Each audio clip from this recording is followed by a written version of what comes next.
First topic we are going to start with the scabies, and the next topic we are having psoriasis. So in your clinic, you will get almost every day these patients, scabies and psoriasis. So scabies is an infection. Okay, it is a contagious disease. It's a contagious disease. It's spread from one person to the other person. So scabies patient, the basic cause of scabies is a mite. Okay, that mite is known as Sarcotus scabi. So that mite is a causative organism, and predisposing factor are unhealthy condition, the unhealthy skin, and it's spread from person to person, even inanimate objects like bed sheets, cloth and all. So they may cause also, but if these are very neat and clean maintained, then they do not cause, they can cause the infection. So diagnosis and symptom of scabies are very easy. Patient complaints of pruritus, itching is there, and most of the time itching is there between the digit, between the fingers. It can be there in the axilla, it can be there on all other parts, and due to itching there will be rashes also. So that is the diagnosis very easy. To confirm the diagnosis, we have to take the scrap of the skin, then send it for the microscopic study, and we can see the mite, we can see the eggs, we can see the feces of this mite. So that is the confirmed diagnosis. And treatment part, as it is only limited to mostly epidermis layer, so local application gives very good result. The most commonest local application nowadays is permethrin. Permethrin is a local application in the form of solution as well as creams. Other than that, we have our homeopathic treatment also that I'll discuss. So this is the brief of scabies. So what is the scabies? It is a contagious disease caused by a mite, and the name of mite Sarcotus scabi, that is the mite. Previously, this term was used by Roman to pruritic skin disease, but in 17th century, the Giovanni Cosimo, the Roman person, he gave the cause. This is the mite, which is the causative organism for the scabies. Now, if you see under microscope, so they looks like this with the eggs. The mites are there in this picture. You can make out. Now, pathophysiology of this disease. When you see the pathophysiology, the scabi, they spread through the direct and long contact between the two persons. So, once in a family, if one person is suffering due to contact of the skin of two persons, baby contact with the mother and baby contact with the other person can cause this. The mite remain viable 2 to 5 days in inanimate object. As I told you, the bed sheets, cloth and all, there it can survive for 2 to 5 days. And once bound to us, 10 to 15 mites they made, 10 to 15 mites they made on the surface of skin. Now, how it is transmitted? The skin contact, as I told you, from person to person.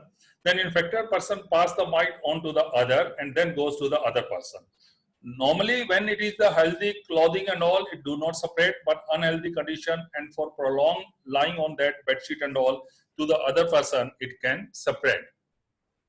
Now, symptom, as I told you, very easy. The pruritus, itching is there, pruritus is there, and it is too intense. Itching is too intense, and especially in the night. Aggravation, what you study in bacteria, this scabies aggravation is in the night, and due to that, papular rashes are there. Okay, elevation on the skin, papular rashes would be there. Now, sign and symptom is again very easy. As I told you, you have between the fingers, between the finger at the wrist, then in the axillary area, then in the breast, around the nipple, penis, scrotum, gluteal region, inside of the legs, thigh region. So these are the reasons common for the scabies. So you can make out the picture, darker area, these regions are common. Now you can make out the rashes of scabies on the skin, on the abdomen.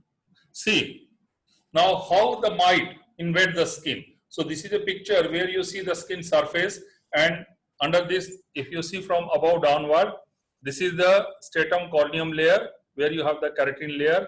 Then below that layer, so this can infect like this in the epidermis. This is a diagram of epidermis, and within the epidermis, this is the mite of Sarcotus scabi. These are the area, as I told you, here at the elbow band, at the axilla, where bands are there, fingers are there. So between these spaces, this scabies is common. Then burrow, where you see the point, where the linear gaps are there between the skin, where you have the linear gap, there the mites are there. So you see there. So these are the lesion in the skin. Now diagnosis. I told you diagnosis, usually we confirm the diagnosis by history of the patient, by symptom and sign of the patient. With that, skin rashes, the site where the skin rashes are there, then history from spreading of one person to the other person. But definite diagnosis is made by taking skin scrap. I told you skin scraping is done from the burrow, from that gap area where mites are there, and then study under microscopy. We can see under microscope the eggs of the mite, and then we can see the pieces. Then as I told you, treatment is very easy. Permethrin, 5% creams are there, solutions are there. Then you have gamma benzene hexachloride. Gamma benzene hexachloride solution is there. Homeopathic treatment, you know, lot of medicines are there, but the sulfur is considered to be number one medicine. Sulfur is there. Then we have arsenic album is there. Then we have lot of other drugs according to the symptom. We have hipersulf is there. We have Magsol is there. We have Kalisulf is there. We have Calcarea sulf is the medicine. And still, for all superficial infection of the skin, you need to apply. Okay, you need to apply the local. So we have our local medicine. Azadirachta indica is very good medicine. Then we have got the calendula is very good medicine. So if these medicines are mixed with the oil, coconut